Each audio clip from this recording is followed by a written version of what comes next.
बेटा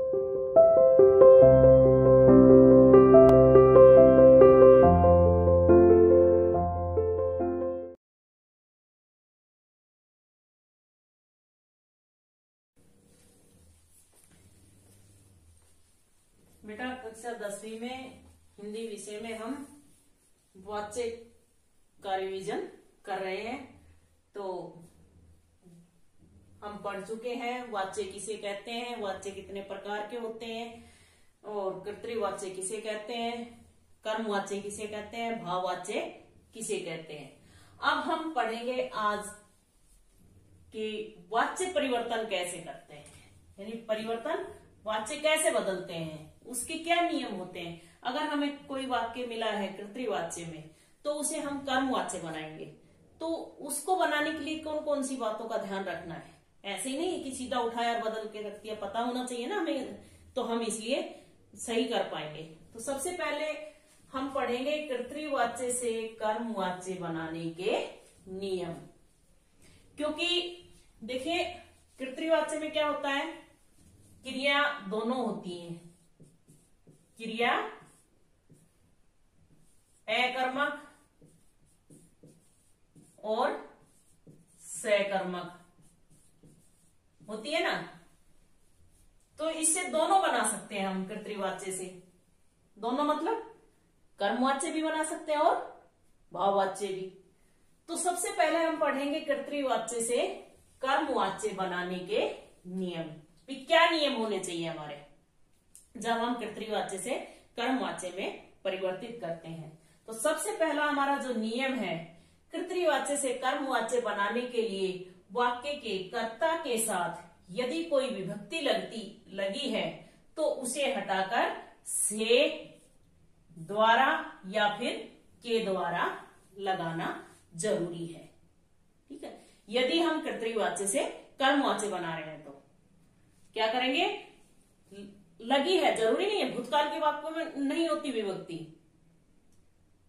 राम ने पाठ पढ़ा, तो ये क्या है, ने जो विभक्ति है इसको हटा देंगे। तो वो क्या करेंगे, उसकी जगह हम क्या लगाएंगे, से या फिर द्वारा या के द्वारा। ये जो उपयुक्त होगा वही लगाएंगे हम, ये नहीं जब मर्जी में आए जो ही लगा दें। जैसे गंगा जल होता है, वैसे तो गंगा मान लो भाई जल का पर्यायवाची नीर भी होता है, पानी भी होता है, लेकिन उसके साथ जो सुटेबल वर्ड होता है वही यूज करते हैं ना हम। तो गंगा के साथ गंगा नीर नहीं बोलते हम, गंगा जल ही बोलते हैं। ठीक है, ऐसे ही अगर से की लगाने की जरूरत है तो हम से लगाएं, द्वारा लगाने की जरूरत है तो हम द्वारा लगाएं। वो हम वाक्य की सेंस पर डिपेंड करता है कि हम जब वाक्य को पढ़ रहे हैं तो वो सेंस कैसी दे रहा है, उसका अर्थ सही भी हो रहा है कि नहीं, हमारे जो ये लगाने से कहीं गलत तो नहीं हो गया हमारा वाक्य, ये हमें ध्यान रखना है। दूसरा है कर्तृवाच्य की मुख्य क्रिया को सामान्य भूतकाल में बदलना पड़ेगा। जो वाक्य हमें कर्तृवाच्य जो वाक्य दिया होगा उसकी जो क्रिया होगी, जो मुख्य क्रिया होगी, मुख्य क्रिया कौन सी होती है, जो वाक्य को पूरा करती है वो मुख्य क्रिया कहलाती है। ठीक है, तो वो क्या करती है, उसको हम क्या करेंगे, सामान्य बना लेंगे और भूतकाल में परिवर्तित कर देंगे उसको मुख्य क्रिया को। तीसरा है इस परिवर्तित क्रिया के साथ, यानी जो हम बदल कर लेंगे, भूतकाल जिस क्रिया का हम बनाएंगे उसके साथ जाना क्रिया के रूप को जोड़कर, जाना का कोई भी रूप हो सकता है, साधारण क्रिया को संयुक्त क्रिया में बदलना जरूरी है। तो वो क्या हो जाएंगे, हमारे कर्तृवाच्य से हम कर्मवाच्य बना देंगे। अब उदाहरण देखिए, मैं पहले लिखती हूं इधर कर्तृवाच्य, अब हम एक दो वाक्य बदल कर देखेंगे और इधर लिखेंगे हम कर्मवाच्य।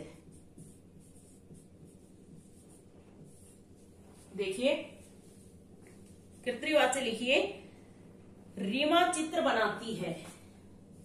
एक वाक्य है, रीमा चित्र बनाती है। ठीक है, अब इसका हम कर्मवाच्य बनाएंगे तो क्या करना है, रीमा के साथ विभक्ति नहीं लगी है, लगी होती तो हम हटा देते, क्योंकि ऊपर नियम में बताया है। अगर कोई यदि, इसीलिए यदि लिखा हुआ है, जरूरी भी नहीं होता है ना। तो इसलिए क्या होगा कि यदि कोई विभक्ति लगी है तो उसको हटाएंगे। अब रीमा तो क्या है, ये रीमा करता है। चित्र क्या है, कर्म है, क्योंकि कर्तृवाच्य में क्रिया दोनों हो सकती है, अकर्मक और सकर्मक, इसलिए इसमें कर्म भी है। और ये बनाती क्या है, ये क्रिया है। अब हमें क्या पता चला कि क्रिया कौन सी है, सकर्मक है या अकर्मक है। क्या रीमा क्या बनाती है, जो क्रिया है हमारी कौन सी, ये वाली। इस क्रिया के साथ अगर हम क्या लगा देंगे, क्या लगाकर हम प्रश्न पूछेंगे कि रीमा क्या बनाती है, तो क्या हो जाएगा, रीमा चित्र बनाती है। उत्तर मिल गया हमें। तो इसका मतलब ये क्या हुआ कि क्रिया हमारी सकर्मक है। समझ गए। अब इसका हम कर्मवाच्य बनाएंगे। क्यों, क्योंकि कर्मवाच्य में कर्म का होना जरूरी है, इसलिए हम कर्मवाच्य बनाएंगे। रीमा द्वारा चित्र बनाया जाता है, या फिर हम ऐसे लिखे रीमा से चित्र बनाया जाता है। ये थोड़ा सा हमें सही नहीं लग रहा है, तो इसका क्या लिखेंगे हम, कर्मवाच्य में रीमा द्वारा चित्र बनाया जाता है, बनाया जाता है। ठीक है, ये क्या हुआ, रीमा चित्र बनाती है, तो कर्मवाच्य में बदलेंगे तो क्या हो जाएगा, रीमा द्वारा चित्र बनाया जाता है। समझ गए। कर्तृवाच्य से कर्मवाच्य बनाने के ये 3-4 नियम है, ये एक बार पढ़ लेना, आपकी ग्रामर की बुक में दिए होंगे। ठीक है, और उदाहरण भी बहुत सारे किताबों में दिए होते हैं। हर किताब में, कोई भी ग्रामर की किताब आपकी तो पिछले साल की जो लगी हुई थी वही किताब होगी, उसी में ही आप पढ़ लीजिएगा। और वैसे भी बहुत सारी, जिन भी किताब में आपको आसान लगे आप कहीं से भी पढ़ सकते हैं। हमें तो बस ये चाहिए कि आप पेपर में सही करें और अपने पूरे नंबर लाएं, समझकर पढ़ें। ठीक है, अब दूसरा उदाहरण देखिए। इसका दूसरा उदाहरण लिखेंगे हम, नानी कहानी सुनाएगी। नानी कहानी सुनाएगी।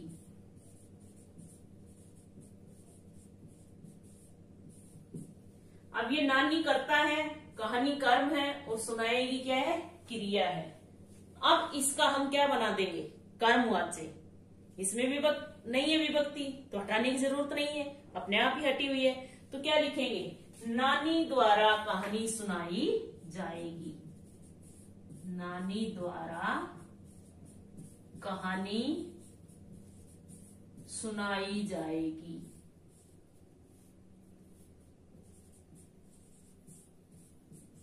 जाएगी।